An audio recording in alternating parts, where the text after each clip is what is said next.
Hello, everyone. Welcome to Boas Meets Ruth. What Men Want Chop It Up series. We have a special guest on tonight. We have three gentlemen that will answer your questions. So they are ready for you. So our first guest is Ray Dawson. Hey, how you doing? Ray Dawson is from Rochester, New York. He started out his career as an elementary school teacher, and now he is an assistant principal located in Atlanta, Georgia. He is the eldest of two children, and he also has two children of his own. He enjoyed listening to jazz, music, R&B, and old school hip hop. What he did not mention in his bio is that he also liked to write and produce movies, and I had a pleasure of playing a part in it, which was excellent. So, Yeah. welcome, Ray. Hey, good to be here. Thanks for inviting me. Good to be here. Thank you for coming out. And then next we have Mr. Raf Perry. Hey everyone. All right. Let's see what we got here. The texts are coming in, so I'm trying to hold on. Hey, how you doing, Peter? I'm good.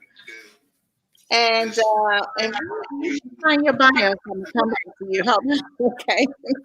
All right. Let's move over to Tam McLeod as well. He was born and raised in Perry Homes Projects of Atlanta, Georgia. He attended Harper Archer High School, and later on he went to Georgia Tech and Brunel Business College, where he studied logistics and business management.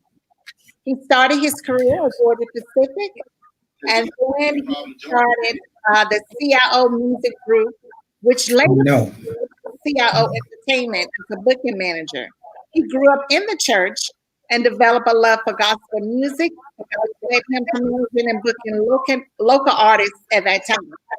He has worked with such artists as Lecrae, Jamie Grace, Canton Jones, Ambassador, and Sounds of Darkness. Sounds of Blackness, Chance the Rapper, Trot, Michelle Polino, etc. He's also added a talent agency in 2013. With his addition, he started working with actors and became one of the region's most sought after talent agents. Some of his actors include Carl Payne, Patton Oswalt, Tyler Lepley, Rachel Collins, and several more. So welcome to the stage, Mr. Ted McLeod. Thanks for having me. Thanks for being here. And now if I can just find now, Ralph, did you text it to me or did you I sent it through an email. That's right. Peter, who else? Yes, so he is a gospel rapper. Bless. He's All right. No. So I'm on McLeod, another Zoom we have too. another artist here. And he I'm also doing a panel. is a prison ministry leader. His musical career has been marked by dramatic changes in his life. He was sentenced to 45 years in prison as an accessory to robbery when him and a group of friends robbed a store with a BB gun. Okay. In and out of locked up facilities, the majority of his youth, he couldn't read. So nobody else has tried to get on. All he had knowledge of was the street. He became a product of his environment. As the epitome of what the enemy intended for evil, God did good.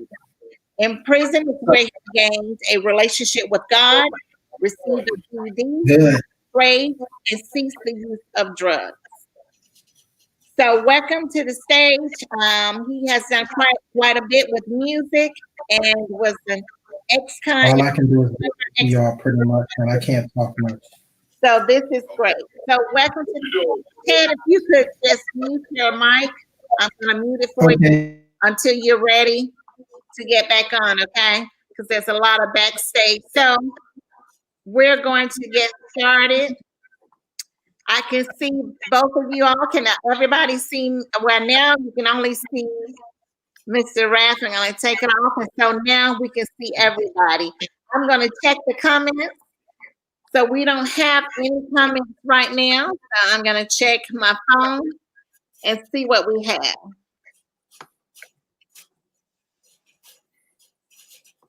Okay. So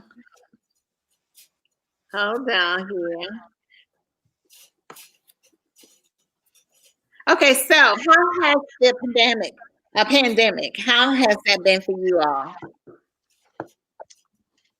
Well, it's been great for me because it gives me time to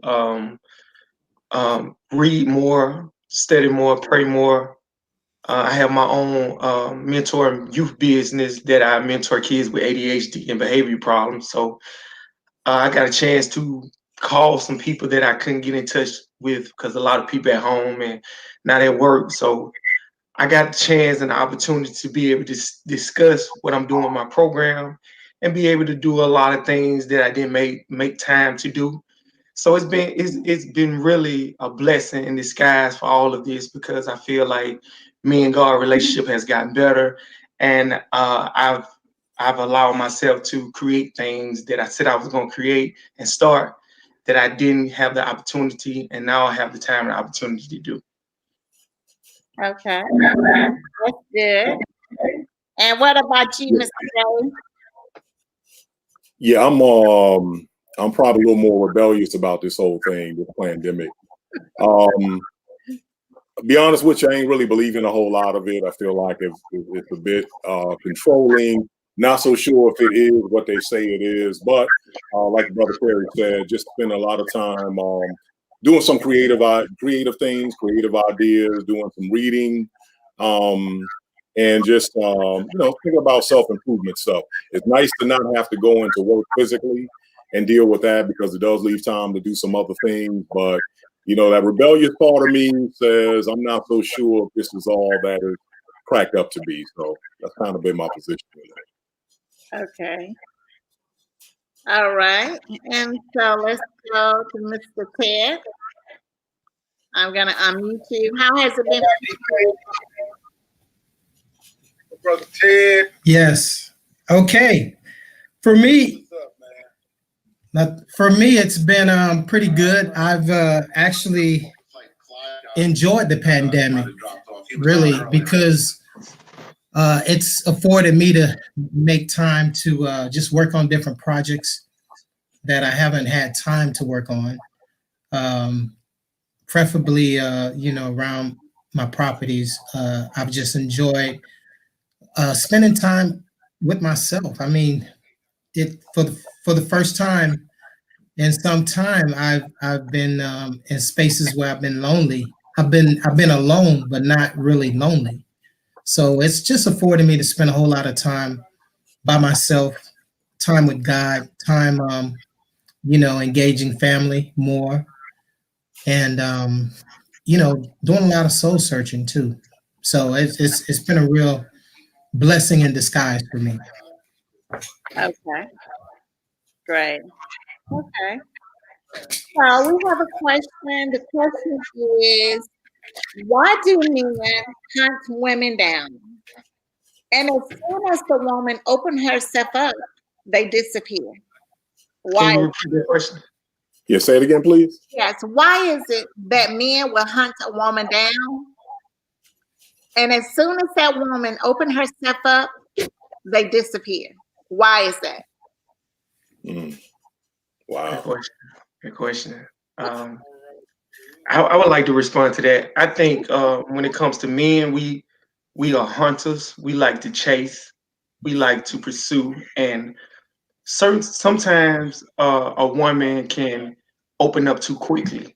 She can give too much of herself at one time, and it's like an overload to men. And once we receive that, we automatically make the decision whether we are going to accept or reject. And I think a lot of women need to allow a man to chase a little, come so close to feel like she's caught, but go a little farther. Because I believe when a woman open up herself too soon, it will cause a man that really wanted her to feel like, hold on, it's too much. I really can't. So I think women just need to take their time before they open up, properly heal, so they won't take the problems for the previous relationship into the relationship that they're about to start. Yeah, I got to agree with I'm doing good, PK. Yeah, I'm doing all right, man. I'm actually on another Zoom call on a panel discussion. Okay. You have anything to say to that, Ray? No, I got to agree with him. Yeah, we like to chase, like the brother said, and if the chase ends too quickly or the one we're going after, kind of submits too soon, it's a turn off, and we are no longer intrigued. So I just got to agree 100% with what he said. He's right on point as far as that's what we do, and that's why we do it. So a woman should always leave something for us to want, to strive, to get to be a part of. And that keeps the attraction up. That keeps the desire up. Because even though we want to conquer her, if you will, we still want to know that there's things for us to still try to unpackage about her. So when the sister still has mystery about her, still has suspense about her, we stay, more intrigued. So again, just kind of mimicking really what the brother said, Mr. Perry. So I agree with him. Okay. All right. Yeah, what do you have to say about that?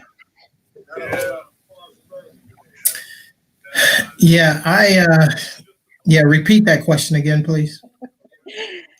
Why is it that man will hunt a woman down and then he'll just disappear after that? Yeah, they usually call that ghosting.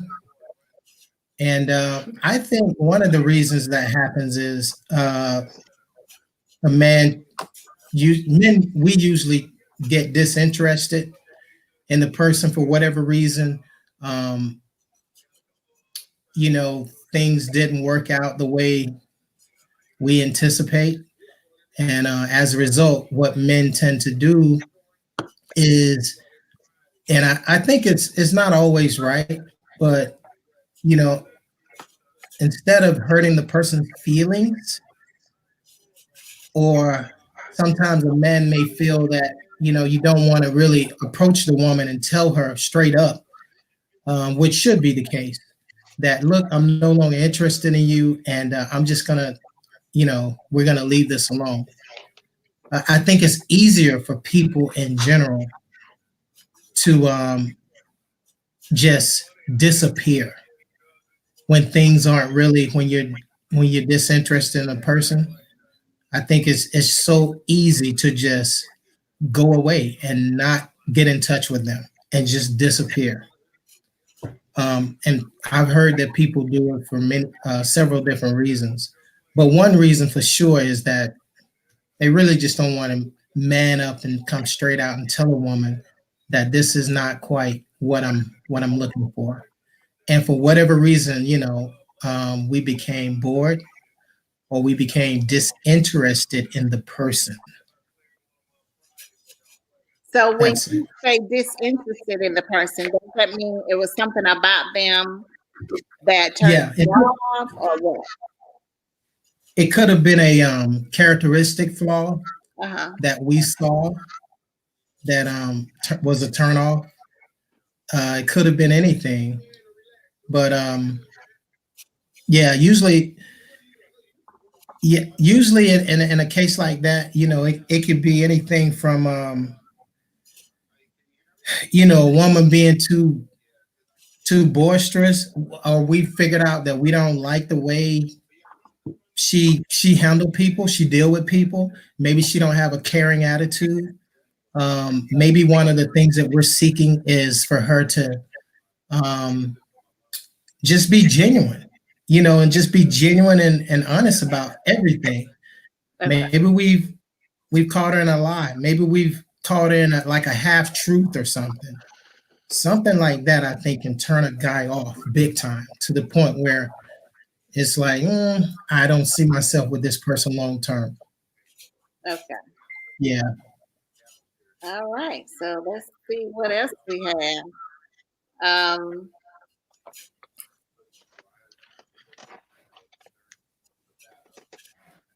Are men really afraid of commitment? No, no, in my opinion, no. Brothers are not afraid of commitment. Matter of fact, a man, in my opinion, we know what we want, really within a couple of months. We dealing with a sister, we're dating, we're getting to know each other, we're going out, we're experiencing things together. And like I think the brother Ted said earlier, there's going to be some characteristics that are either make us more attracted to the sister or less attracted. But in my opinion, don't let a man fool you. A man know what he wants. And when he knows what he wants, then he's going to pursue you, and then he is going to commit himself to you, because whatever it is about you that click with him, he wants more of that. He wants that now to become a part of his life, and he wants to be in your life as much as he wants you to be in his. So I got to say, no, brothers are not afraid of commitment when they feel like they have a woman that they want to be committed to, because again, they click, they gel. And everything about her makes him feel more of a man, inspires him, brings out the warrior in him, the soldier in him. And because she gives him all of that, he wants to give her the same thing back and more. And so therefore he wants her in his life, permanently, and to be around. So my opinion, no. Okay. Good point. All right. Raph, what do you have to say about that?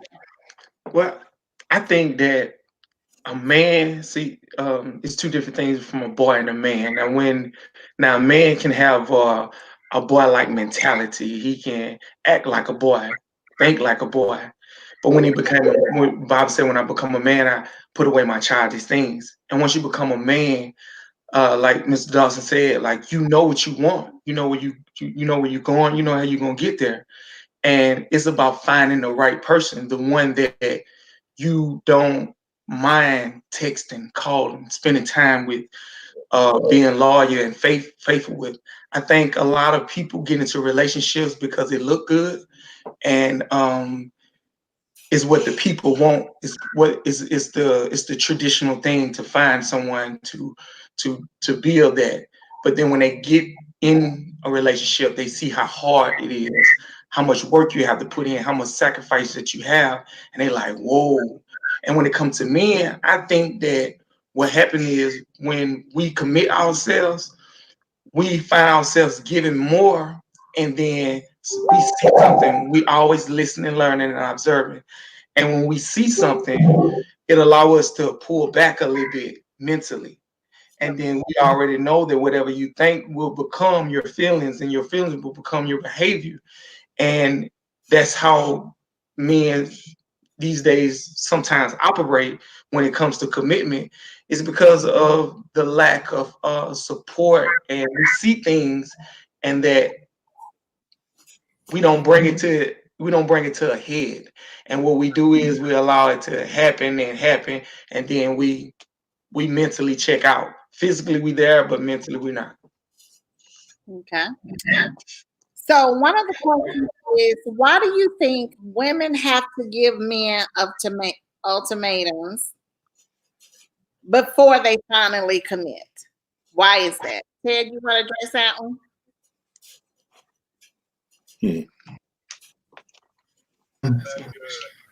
Why is it that women have to give men ultimatums Before they before they will commit? Before you all will finally commit, we have to give you an ultimatum before you will finally commit.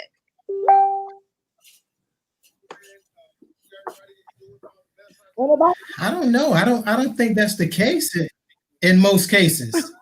I don't really agree with that. I don't think that's the case in most cases.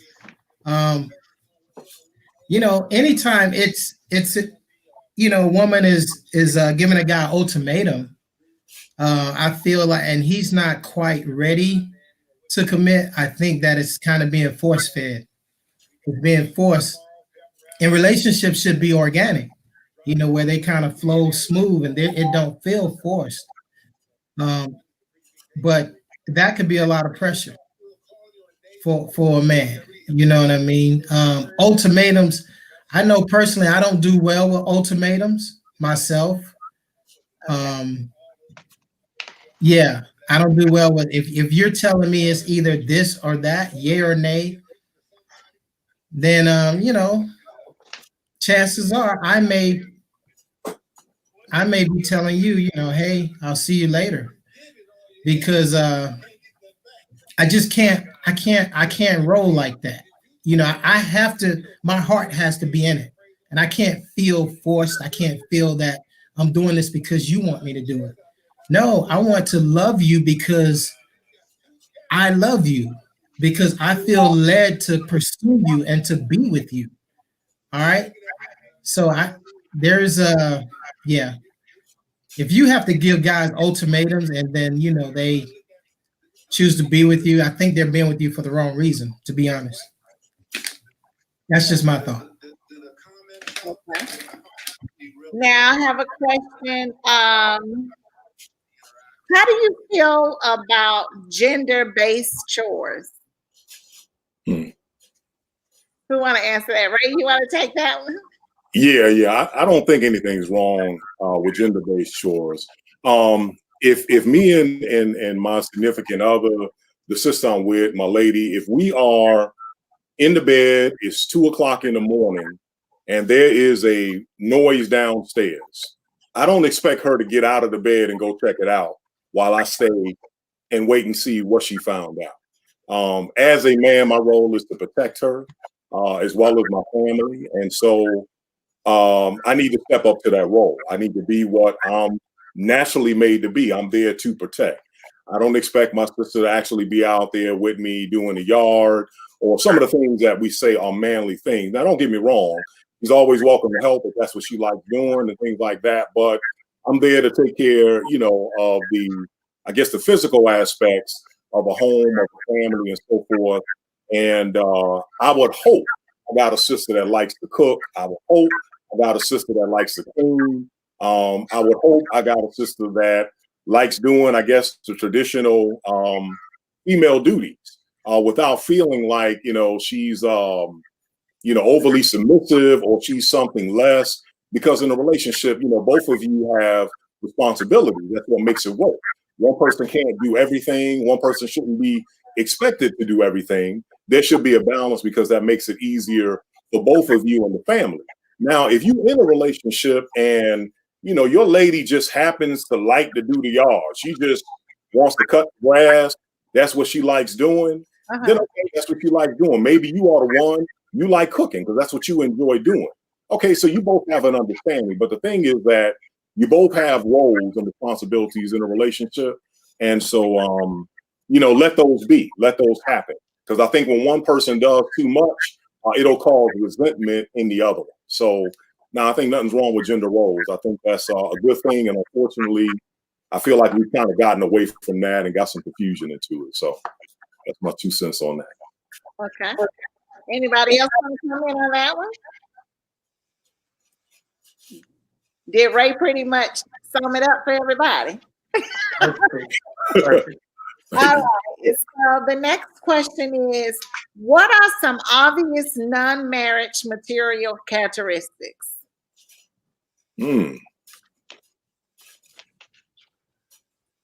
What's obvious? No. Give me a little more. Give me a little more on that.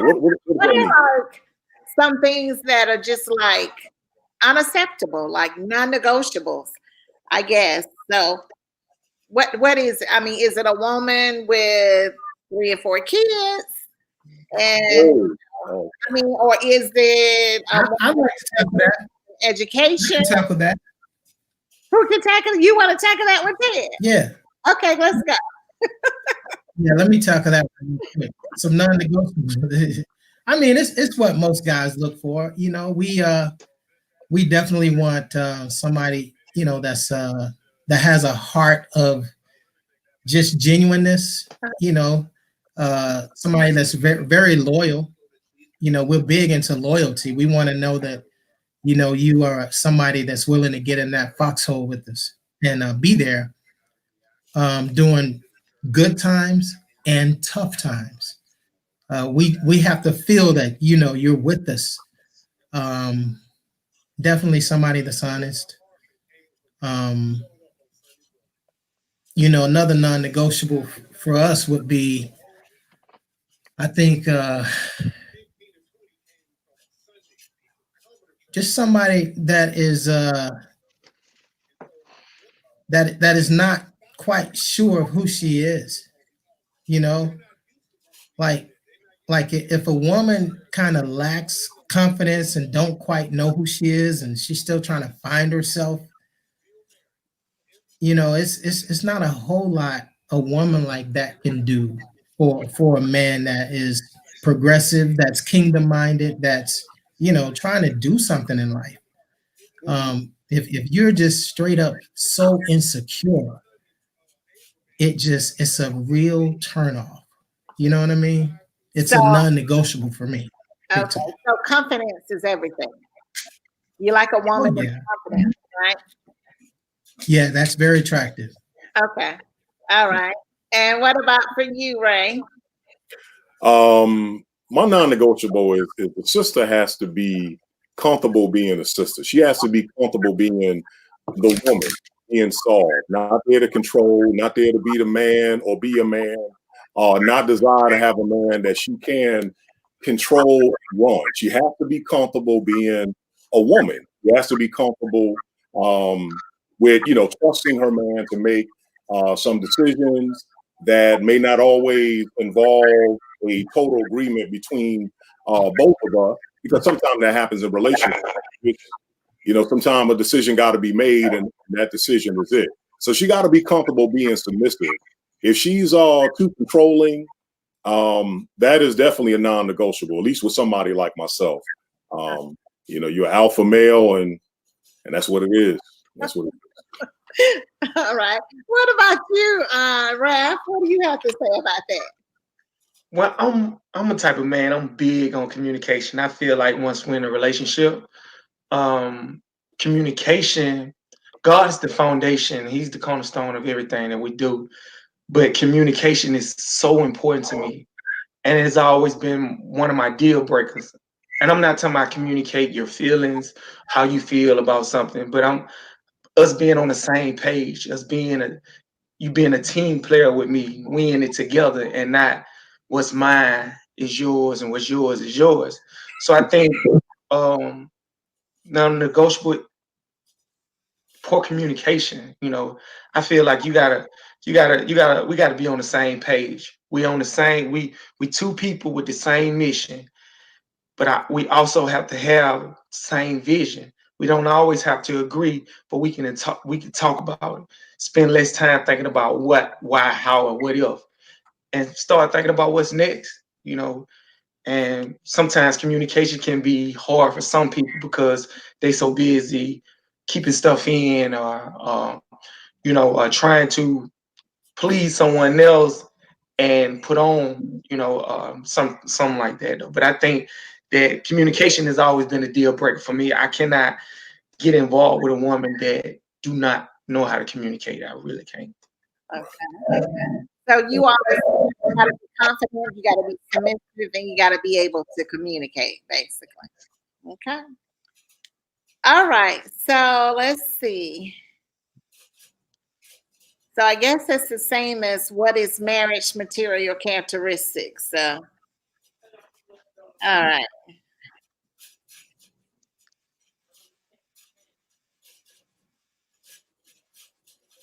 Let's see here. I'm trying to figure out which one will I. Okay. So natural or not as it relates to hair. Oh, natural, natural. Oh, I like to me, no makeup, natural hair. I think I think black and I think black women are the most beautiful women on earth. Like I really do. Their skin, like, and I think when it comes to being natural, I think some women like to dress up real good and look good, but then when you take it off, it's side effects to those things that you put on your face, those things that you put in your hair and on your head. And I just like Yeah. Man, oh my God, that's the most attractive thing. If me personally, I rather have a woman with a shiny face than a chalky face. Put on some makeup on and shine for me. Yeah. Then you just, but it's just that's just what I like. Right. Natural is the best. Let your hair roll up. If it's nappy, let it, man, that's the most. If your hair roll up like that, I consider that good hair. That's what I call quality good hair when it rolls up. Yeah. Because everybody's hair can't roll up. So Right. I think like being secure with who you are as a woman, it's the Boaz out there and he's looking. Yeah. And when he see you, he ain't standing if you got makeup on or you got the fine thing. He want you because he sees something that's more greater than what's on the surface. That's And right. that's what it's about. That's what it's about. All right, so Ray, I see you over here. Yes, Yeah. yes. You like That was it right there, Brother Perry. That was it. Yeah, bro. That was it. Right on the money. I agree with him 100%. Yeah. Yeah, we love natural beauty. We love it.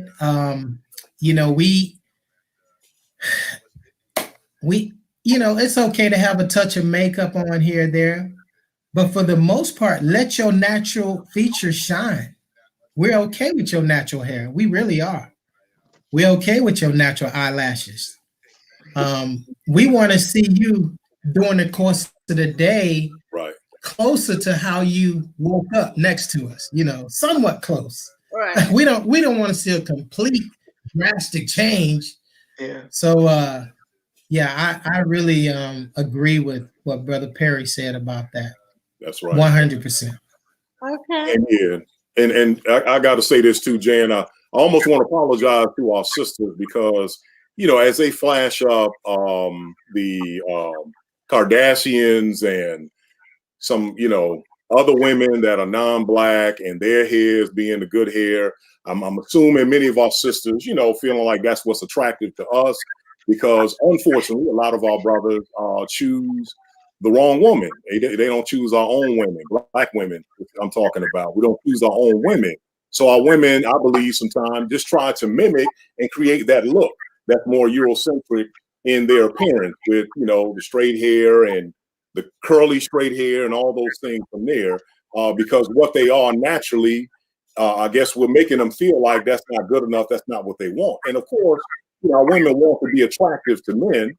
And since, unfortunately, a lot of times we've been sending that message to them that we want you to look more like a white woman than we want you to look like a sister, they're answering to the call. So I'm really glad to hear all the brothers saying, no, we want you in your natural state. We love you for who you are. We love that dark chocolate, brown, light skin, mocha. We love all that about you. And I believe all of us on here, we're real with that. We're real with that. So, sisters, we apologize for those of us that made you feel something different. But no, you take that out your head and come on back home and expect us to come on back home with you. So that's most definitely. Can I add this? I just want to add this real quick. I see a lot of people like have like women when it comes to like bumps on their face. It's like, oh my God, I got a bump. And they try to cover it up. When I have a bump, they like, oh, you got, yeah, I'm gonna let it take its course. It's a process that it's got to take, and you got to enjoy that process, even though it don't look good. But it's better than putting something on your face and ending up breaking out, for something else. I think that whenever something breaks out in your skin, it's something that you're eating.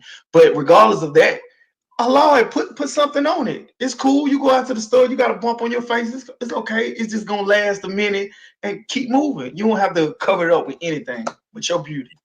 Okay. All right. So we have a question here. It says, do you feel a man working too much can ruin a relationship? And what could be done to fix it before it's ruined? Okay, that's my sister. Okay, hey Jessica. That's a good question. Yeah, I'm assuming working too much means that you all aren't spending time together, and the less time you spend together, of course, yeah, that can create a wedge between two people. So yeah, it can ruin a relationship. And then as far as what can you do to try to fix it? I think like Brother Perry said earlier, that's where the communication part come in. I guess you telling him, hey, you're working so much, I don't see you. We're not spending time. I'm not feeling, valued or what have you. But I guess you have to think about, why is he working so much? Is it because we got so much debt that if he don't work, bills don't get paid and life get hard? Is it because you are asking of him things like, well, I want this, I want the house remodeled, I want the new car, I want whatever it is. Are you responsible for him overworking? And if you're not, is he responsible for him overworking because it's material things that he wants? And in order for him to get it, he's got to work, 12, 13 hours every day in order to go ahead and get it. And so the conversation becomes, is that worth it? Is it worth it? These trade off these trinkets or material items for our love and us being together and being divorced or not. And so that's a as Brother Perry said, that's a communication piece. That's a conversation piece. If it's about debt, do we come together and understand, okay, look, we're going to put in this much time because we got to knock out this debt, which requires us to work extra hours, but we have an end date. And in our communication, if we have that end date, then when we set it, then that, overworking should come to an end. So I guess my response is, yeah, it can ruin a relationship. How do you fix it? Man, we got some conversations about why we're working so much. And once we get those answers, then we can work on a solution, in my opinion. Okay. All right. So now you feel the same way, Rad? Yes, ma'am. I think when it comes to relationships and working, like Brother Dawson said, it's communication thing. But I think it's also valuable that we not forsake our home for the marketplace. Like we so busy trying to worry about this and worry about that, of who's doing what, where, and when. But you have a whole family at the house, so you got to understand that if you're a man that's working and your wife is at home or your spouse is at home, you got to understand it got to be a balance. Even if you're a minister, a bishop, or a pastor, you cannot forsake your home.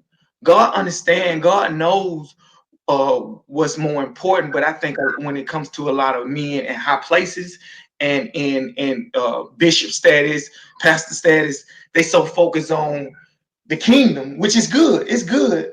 But the Bible said that it's good that it ain't good that a man be alone anymore. So he sent a woman. So you don't have to do so much as before. You don't have to try to do it on your own. You can communicate and balance things out, communicate and come up with a solution that will fit both of y'all without allowing two to clash.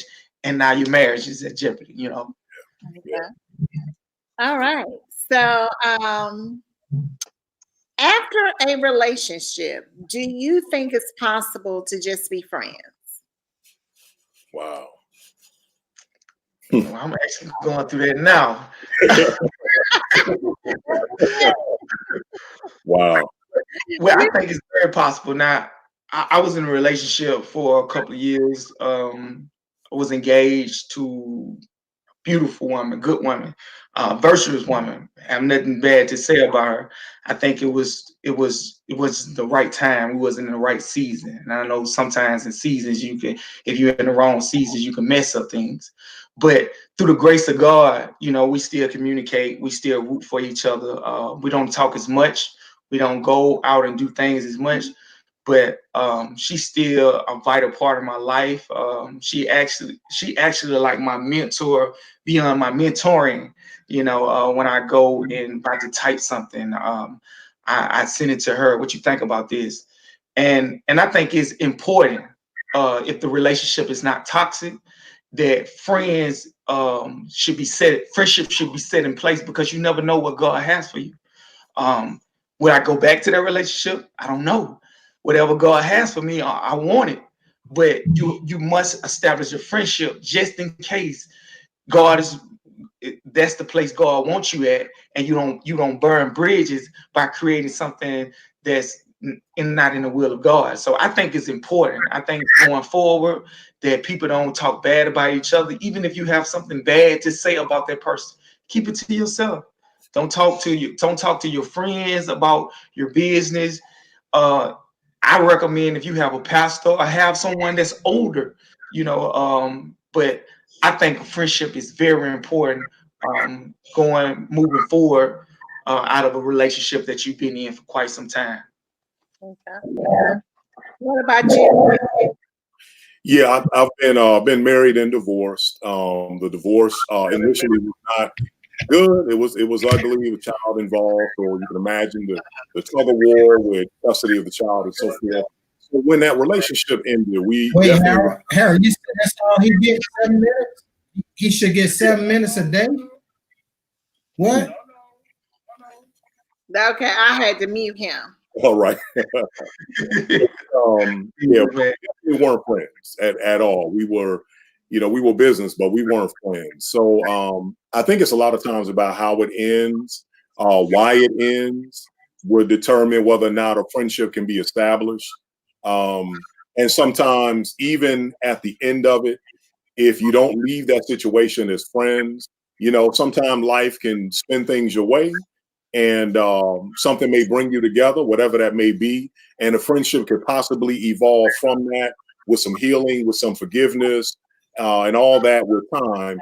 It is possible, but to use the term whether it's good or not, or can people, a lot of it is all about how did it end, or maybe how and why did it end, and if the one that was a victim from the how and the why can get over it and forgive it, will determine whether or not a friendship is possible.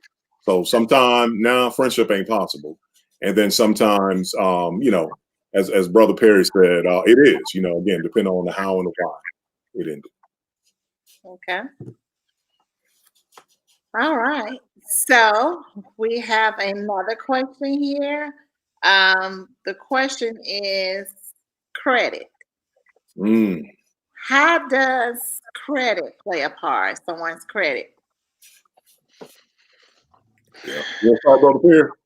Ted, you want to take that one?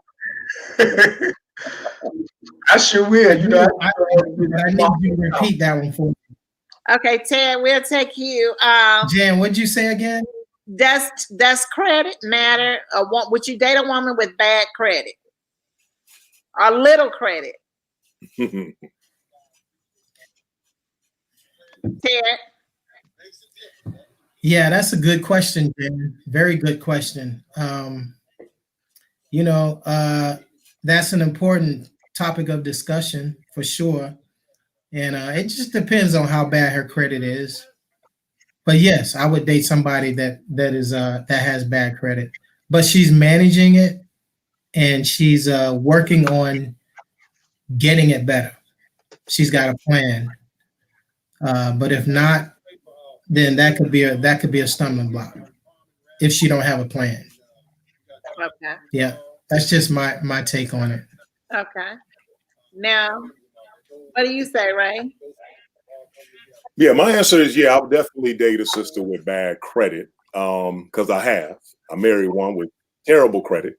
But like what Ted said, it was a matter of, okay, so the credit's bad. This is something that we can work together. Because my philosophy is, if I married you, if I'm dating you or we're together, then we're together, right? The whole concept of being together is we. So if your credit bad, my credit is bad too, because I'm now together with you. So now let's sit down, and going back to what Brother Perry said, and let's communicate about this bad credit and what we can do to make it better, make it right, and get on the right side of finances instead of the wrong side. So we got to have some conversations about spending, about desires to have things, about the future, and how does money and credit play that role to enhance our relationship, at least enhance the things around our relationship. So I won't say that that's something that I would say no, so we can't get together because of that. But I need to know that we're gonna communicate how we're gonna get out of this and how we're gonna make things better. And if we can do that, then we on the right track. Okay. Now, how do you feel if someone is not into fitness?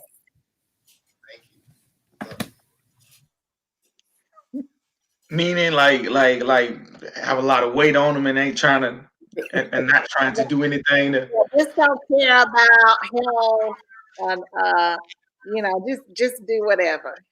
How do you feel about that? Somebody say, I don't work out, I'm not working out. I'm I, to it. I think as your man, if I was your man and I see you just slowly just kind of letting yourself go, then I feel like it's my duty to come in a form of not to criticize, but to motivate, to to um to lead by an example. Because if she see that I'm working out, she see that I'm eating healthy, then she might create that same habit. But I don't think that is a problem unless that you become too content with the woman that you are and you complain about it. Oh, I'm fat. Oh, I'm this and I'm that. Well, do something about it. Now, if you big and you don't complain about being big and you just love big, like by all means, like I'm attracted to big women too. I'm attracted to all women.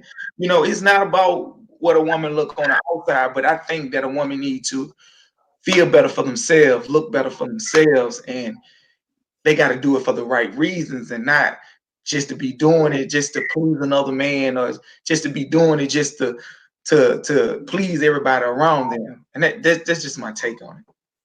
Okay. Mm-hmm. All right.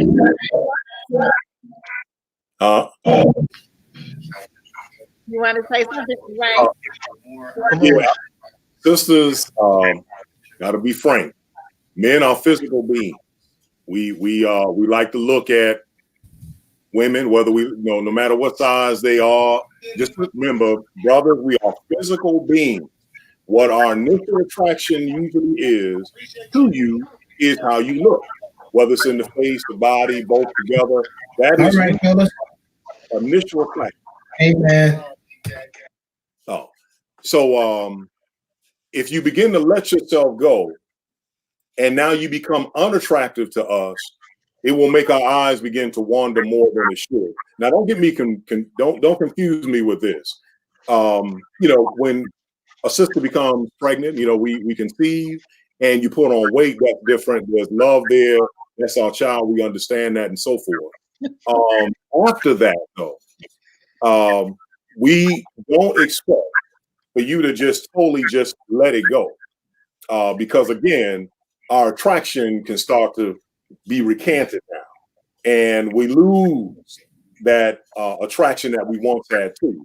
And even though you're still nice, you're still down for us, and you talk real good to us, and all those other things, we still are physically. There is still a physical attraction that we have to you that we we want to maintain. So, yeah. Okay. All right, Ted. What about with you, Ted? What's that question again? Give me that question one more time. How do you feel about is weight an issue? Someone that is not into fitness, is that an issue? Yeah, for me it is. It's an issue for me because I'm big into aesthetics. I'm big into how you look. I'm big into your health. I'm big into you being concerned about your own well-being. So I don't have a problem with larger women. I really don't. But my preference as a man is having somebody that is kind of in shape, has some curves, somebody that I can wrap my arms around and wrap my whole body around and, lift up a little bit if I can. But yeah, it would be tough for me to be with somebody who's going to break my back. Yeah, it wouldn't work for me. It's not attractive. Okay. Yeah. So we have a question. Hold on now. Is there any advice on where to begin to date a man that I feel that works a lot, but wants to date me after I've been single for 3 years? Any advice? Hmm. So you work a lot. Mm-hmm. Should she date that man? Should she continue to see that man if he date a lot? It's obvious, as we said before, that you probably don't spend a lot of time together. But you've been single for 3 years, so I'm assuming that the person's saying, should I even get into a halfway relationship? Because you know, My take on that, I think a mhm, lot of women don't settle. Don't settle just because if you sometimes it's different seasons, like within the relationship, the last relationship I was in. Great relationship. It wasn't toxic or anything. It wasn't, you know, never met a woman like her before in my life. But you have certain things that comes your deal breaker. Communication was mine. If working a lot, a man that works a lot is one of your deal breakers, then don't even pursue that. Think about what you're doing. Listen, learn, and observe. Listen to what he says. See if he demonstrates what he states. Watch his actions. See if his words match behind his actions. And you continue to learn him and observe him and see if even though he works a lot, do he make time for you? Do he communicate with you? Do he text you and respond to your texts? Do he do you always have to ask, can I go out? Do he make time for you and stuff like that? So I think when it comes to all of that, you should listen, learn, and observe and make the decision that you know that won't cause you to repeat what you did 3 years ago. okay. Yeah, so I think even in the sister's question about that, she says that I've been single for 3 years. So okay, you've been single by yourself, no dating. Here comes a guy that shows some interest. That's very attractive since you've been by yourself for a while. Maybe things about him that he said or did that moves you and connected with you. But I think in your question, you are admitting that time is really important to you, and that's never going to go away.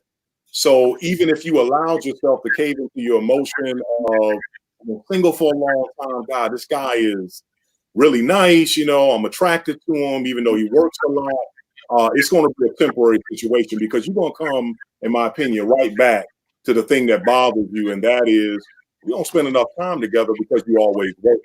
So it would almost be like you setting yourself up for something that you already see will happen to you, and that is this man is not going to stop working, and we're not going to have the time together and the quality time together that I desire because time is obviously really important to me.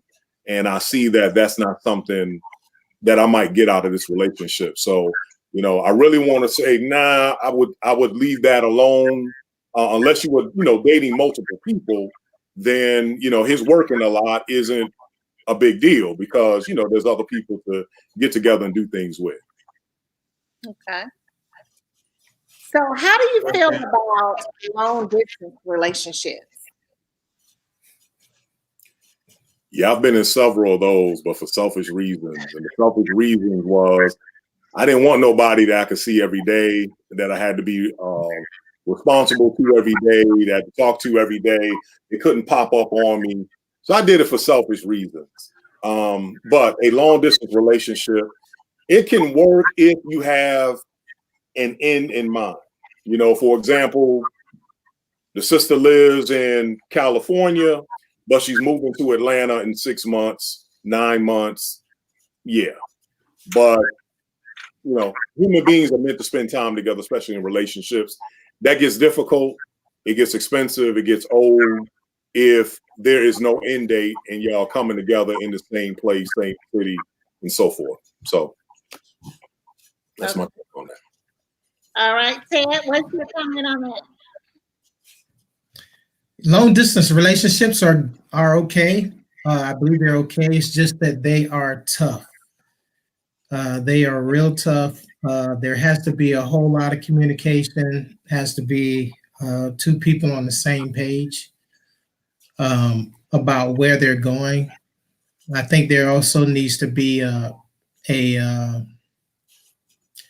a level of a high level of respect and trust there. High level. But I think there needs to be an end game.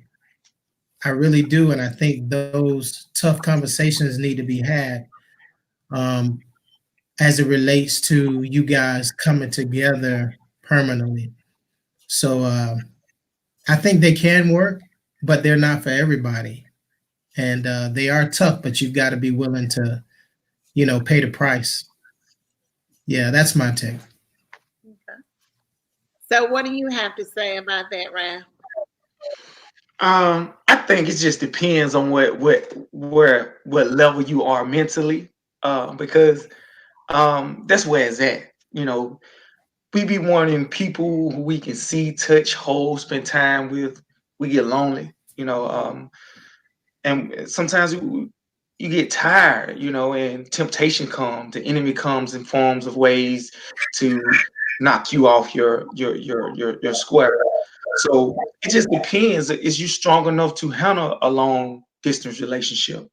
Can you still be able to communicate and make that person feel like you there, even when you're not? I don't think that you should get into a long distance relationship just on the sake of what my brother Dawson, Mr. Dawson was talking about, because it was convenient, because you'll wind up hurting someone, breaking someone's heart, and call it a bad memory and a bad taste in their mouth about long distance relationship.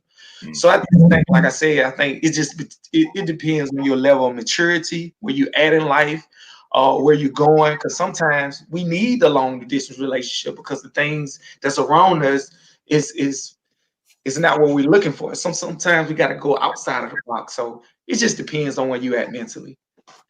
Yeah. All right, so let's take one more question. What do you think about talking to a past friend? What do you think about talking to a friend of someone you dated and vice versa? How would you feel if your ex-girlfriend dated one of your friends? Or would you even date, yeah, or would you even date your ex-girlfriend friend? I'm not gonna comment on that though. I think I've been doing real good. I'll stay away from that. Wait a minute. What do you gotta say? Right? You gotta say away I'm gonna say usually Or- brothers have a code. Brothers usually have a code, and Right. that's off limit. You got a group of friends and you dated a sister, and then y'all don't work out. That none of your brothers around you are the date that sister used to date or see. At least where I'm from and grew up. That's just kind of the code. It's just not something that you do because it's not a good look. It's not desirable. It can cause a lot of serious problems because a lot of times you tend to think with something going on all along, even while you were involved, and it makes you question the friendship that you had with your brother who was your boy.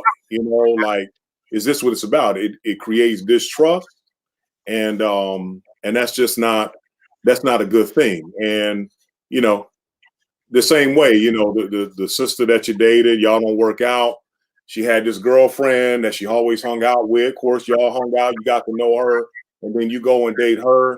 Yeah, that's just not a good look either. I think for the same reasons. Sisters may have their code too.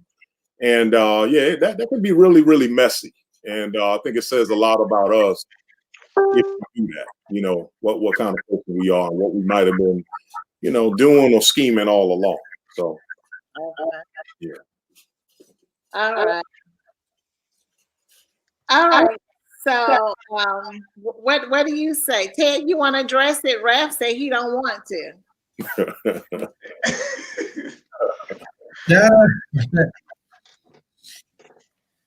Yeah, I agree with Raymond that there is a code with should be a code with men that we don't date our ex's friends. Yeah, that's kind of crazy. Your ex friend. Yeah, typically I think if you've had an ex in your life, first of all, her friends, would be off limits, because it's just things get too messy. It shouldn't even be an interest there, even if the person is attractive. It's just that cold where your ex's friends or your girlfriend's friends or fiance's friends or wife's friends are just should be off limits. But you know what? That's not always the case. Realistically, um, you know, people cross that line, and sometimes it can have adverse effects. Some very damaging effects. Hmm. So, ultimately, I think we're selfish when it comes to making that type of move. When we make that move, it's a very selfish act, and we're not thinking about the consequences of who it could hurt down the line. Yeah, Yeah. but I So actually experienced that. you say you experienced. I have I too. did, yeah, I just want to stay away from that I did. conversation. I You know, experienced that like I'm 20 years ago. Right. you know, through You the Right. said, blood of 20 Jesus years Christ. ago, I experienced oh, both of you are guilty of it. Okay. it. Well, Okay, I didn't date. I didn't date my ex. It happened to me, so it kind of like left me with allowed me to be very private. I don't put a lot of I don't put no me. Well, I got one friend that I talk to, Al, but when it comes to and Jones, when it comes to them, I mean, I when it comes to anybody else, I really don't discuss my significant other, my girlfriend, That's right. to my friends. I really don't do that. That's right. And I was in a relationship where that happened. I'm not gonna say it was my last relationship or was a relationship before, but I've been in relationships where women sit around and just talk about their spouse to each other, and I think that's very dangerous. Yeah. I think that you should keep your business and your private life private, and your friendship should be it should have restrictions and boundaries that certain topics that you can't talk about because once you open those doors, then it's hard to shut those doors and lock those doors. So um, I feel like it would never happen. If I date a woman, I would never look at her friend. Matter of fact, her friends would, if she called them sister, hey sis, if I love who she love, and if she that's her sister, hey, what's up, sis? Right. But it would never be me looking at her with the same eyes that I look at for my spouse. Like, no, I can't. Like, that's disloyal. Like, I'm built on loyalty, and I think that right there is just it's like the when Judas betrayed Jesus. Like, you don't do that. Like, That's you right. know, Although that was the last question, I have to read one of the comments. So when we were talking about you all saying natural is better, so one of the comments were men say natural, but they often admire and stare at the woman who's really not natural. So, is it you say one thing and then you do something different? woo, that's the thing. You have temporary and you have lifetime. Right. So you can see something that looks so beautiful, and you're like, wow, okay. But then when you go home, you got the original. So you don't even need no substitute for that. It's that when you out with the fellas, like the fellas have locker room talk and different little things like that. So you don't go to Walmart, you can go to the mall and you see all type of beautiful women with makeup on and stuff like that. That's just to look at that moment. But what is a lifetime is something that's gonna last and something that's pure. And I love originality. I don't like the add-ons and stuff like that. So that's just to look at for the time being. It's kind of like no disrespect to women that does that. It's like a clown to kids. Like it's entertaining, but after the time over with, it's like, Mom, I want some juice. Like, I don't even worry about the clown no more, you know. I'm looking Right. for that juice, you know. Yeah. Okay. So one of the so someone said they see it as false advertising, Right. and one of the men come in and said he don't want that woman that's gonna look like I'm going to get you, sucker. I whoever said that. I, I, Right. guess, I guess it's fair to say it's okay for a woman to enhance herself, put a little makeup on and something like that, but just not a total different person, right? Right. Okay. Well, we're going to wrap it up. I appreciate you all for coming out. Let me see. Look like I had one more. Okay. All right. So I appreciate you all coming out and sharing words of wisdom. Women, we think we know everything, but it's not as if we don't know as much as we think we do, because we get the lashes, we get the nails, we get the hair, we get the makeup. I got on my makeup tonight. So now I need to start wearing my makeup, I guess, huh?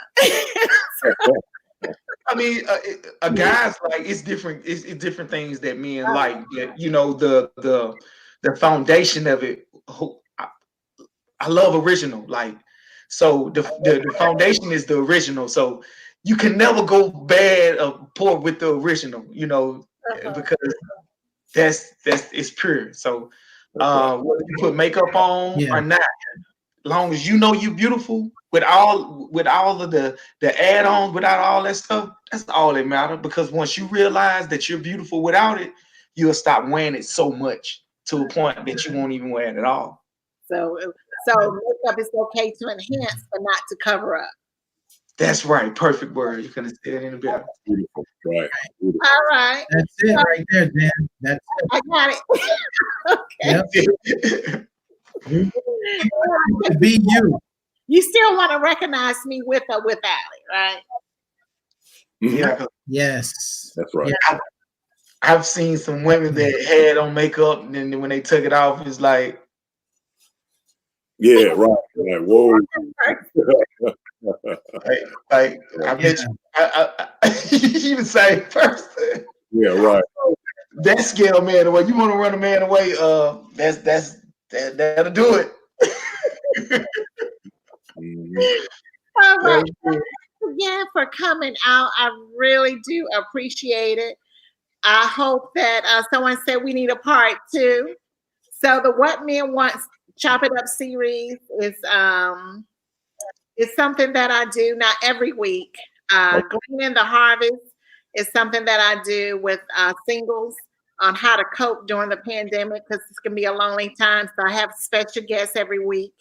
That's Right. on Fridays at 7:30. And then I do the What Men Want Chop It Up. I do that periodically. I'm working on my next thing, which is the dating game. So I'm looking for men 35 years old and up to participate. And that will be in the next couple of weeks. We'll have that. So I do appreciate you all taking the time out to address these questions, because women really want to know. We don't know as much as we like to think that we do, because there's so many of us out here like, I'm looking for my Boaz, looking for my man. So Mhm. again, you can follow me on Instagram at Boaz Meets Ruth, on Facebook as well, and Twitter, and to keep up with the most recent events. And my website is boazmeetsruthdating.com. So we're going to close out. Any parting words? Any of you have anything you want to say before we close out? Yeah, Jan, I just personally want to say thank you for this. I'm really glad we got a platform for Black men to share their opinions. I mean, our reputation isn't always the best. Our voices aren't always heard. Matter of fact, we're probably the most private group out of all groups and subsets of group of people, especially when it comes to this. And yeah, there's so many of our sisters who, like you said, wondering where the good men are and so forth, and want to hear from them. And the way I look at this, you're giving us a chance to, share like what Brother Perry said, that we only kind of share together when the brothers are together rapping. But this creates that public forum, and hopefully, again, just give our sisters, that ear that they don't always get to hear from. So thank you for just being innovative and caring enough, and I'm gonna say believing enough in us enough to share, our thoughts and our opinions. So I'm grateful to you, and also grateful for my two brothers on here, because brothers, I love everything you said, man. I mean, I really do. I appreciate you as well, because sometimes we can think we operate in a silo too. So I'm grateful to the brothers as well, and definitely nice, talking with y'all and meeting with you. Yeah, and I know that, and I appreciate you all coming out, because most men don't communicate, don't share, their thoughts and whatnot. And this is a platform where it's comfortable, it's safe to really express yourself, because most of us, we love our black men, and there are so many black men that are doing great things. But to look at TV, you may not believe that, you know. Yeah. But I refuse to do that, and that's why when I do this, I always make sure, that they're good men, and that says something to you all. And there are so many Yeah. out here, and it's just that this That's gives good. that opportunity. Yes, so I appreciate it. Anyone else have anything to say? Rapid Ted, y'all have anything to say? I just want to say, I just want to big you up again, Jan. I've known you for like what, 35 plus years Yes. since I was a kid. Yeah. Right. So, to see you hosting the way you've hosted, and, just doing an excellent job in this whole When Ruth Meets Boaz um, uh, uh, platform. It's just great. It's great for us to come together as men, and then it's great also for women to hear what's on our hearts. So I appreciate you for just being you, and this is something that I can tell you enjoy doing. Okay. It's kind of easy for you. You love bringing people together, Okay. and just allowing people to share their hearts and come together, for the purpose of, knowing what each other's looking for as Right. it relates to love. So, I appreciate you. Thanks again for having me. I'm here for you. If you ever, need me again, feel free to call. Oh, All right. I'll be pulling on all of you. Don't worry.